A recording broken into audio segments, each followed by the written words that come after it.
تب بھی ان کا فائدہ ہے۔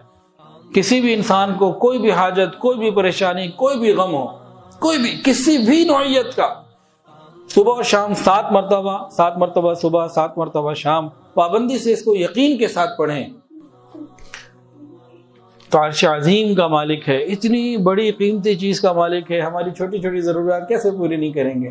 بڑے آرام سے پوری ہوں گی۔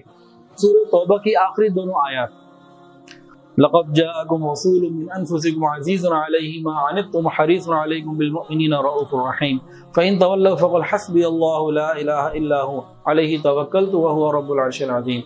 صبح 7 مرتبہ اور شام کو 7 مرتبہ پڑھنا، یہ حدیث کے اندر یہ بات آتی ہے۔ تو سورہ توبہ کی آخری دونوں آیات صبح شام 7 مرتبہ پڑھنا، تمام پریشانیوں کا حل اس کے اندر موجود ہے۔ اچھے روزگار کے لیے ایک تو ہم ہمت کریں، گھر نہ بیٹھیں، کام کریں۔ بہت سارے لوگ گھر بیٹھے رہتے ہیں، یا ان کو ہلکا کام ملتا ہے، کوئی ان کی معیار کے مطابق نہیں ہوتا تو وہ بھی نہیں کرتے۔ تو کام کریں، ہمت کریں، گھر بیٹھنے سے کچھ کام نہیں ہوتا، ہمت کرنی پڑتی ہے۔ اللہ کی مدد کو ساتھ لے تو چند باتیں میں آپ کو بتا دیتا ہوں، انشاءاللہ العزیز بہترین ہوں گی۔ حضرت مرشد عالم غلام حبیب رحمۃ اللہ علیہ فرمایا کرتے تھے رزق کے اندر آسانی کے لیے، اور حضرت پیر حافظ ذوالفقار احمد نقشبندی دامت برکاتہ العالیہ بھی یہ وظیفہ بتاتے ہیں۔ میں نے خود کئی مرتبہ سنا ہے، رزق کی تنگی کے لیے کئی لوگوں نے حضرت سے پوچھا اور حضرت نے فرمایا اپنے شیخ کی نسبت سے۔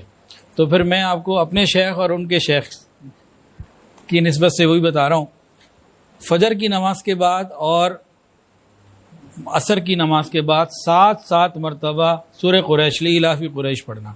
پوری سورت چھوٹی سی ہے لإلاف قریش کی، فجر کے بعد اور عصر کے بعد یہ پڑھنا۔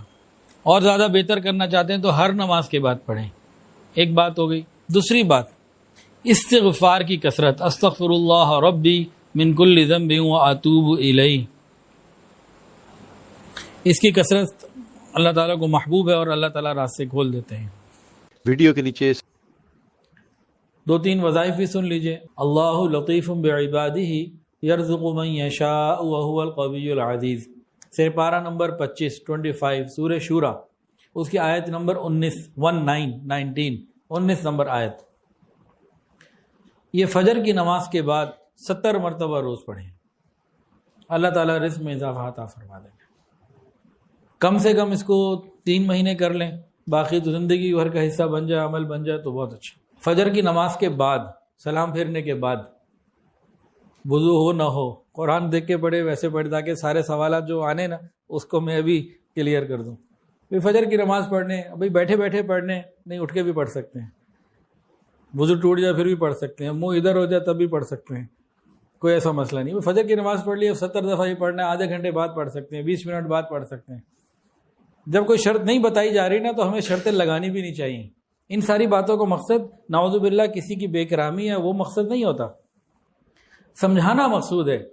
ایک عمل بتایا سادہ اور بغیر شرائط کے، اس کو ہم شرائط لگوا کے اپنے لیے مشکل بنائیں۔ جیسے بنی اسرائیل نے کہ ان کو کہا بھائی گائے ذبح کر دو، کوئی گائے ذبح کر دیتے مسئلہ حل ہو جاتا۔ اب وہ ایسی ہو، کیسی ہو، فلاں ہو، ڈھمکا ہو، کرتے کرتے ایک مشکل کام میں پڑ گئے۔ بھئی فجر کے بعد پڑھنی ہے، بھئی آپ کو نیند آ گئی تو آدھے گھنٹے بعد پڑھ لو بھائی، کوئی بات نہیں، تو آسان رہنے دیں کام کو۔ تو اس سے کیا ہوگا جی؟ انشاءاللہ رزق میں اضافہ۔ ایک اور عمل رزق میں اضافے کے لیے جو حضرت مولانا احمد علی لاہوری رحمۃ اللہ علیہ نے بتایا تھا حضرت مرشد عالم مولانا غلام حبیب رحمۃ اللہ علیہ کو، انہوں نے بتایا حضرت پیر حافظ ذوالفقار احمد نقشبندی دامت برکاتہ العالیہ کو، اور حضرت جی اکثر یہ بیانات میں بتاتے رہتے ہیں، اور میں نے خود ایک مرتبہ نہیں بہت مرتبہ حضرت سے سنا ہے رزق میں اضافے کا وظیفہ۔ وہ کیا ہے؟ سورہ قریش لإلاف قریش کی صورت 7 مرتبہ پڑھنی ہے فجر اور مغرب کے بعد، فجر کے بعد اور مغرب کے بعد 7 مرتبہ سورہ قریش کی تلاوت۔ ہر نماز کے بعد ہو جائے تو اور اچھا، ورنہ جو اکابرین نے بتایا ہے وہ فجر اور مغرب کی نماز کے بعد ہے، تو اس کو پابندی سے کر لیجئے۔ ایک اور عمل رزق کی برکت کے لیے وہ اللہ سے مانگنا، دعا۔ ہر کام کے لیے دعا بہترین عمل ہے، اللہ سے مانگنا، دن رات چلتے پھرتے ہر زبان میں جو دل کرے بس مانگتے رہنا، اللہ سے مانگتے رہنا۔ جو اللہ کا در کھٹکھٹاتا ہے اللہ کھول ہی دیتا ہے، بلکہ بند کب ہوتا ہے جی؟ وہ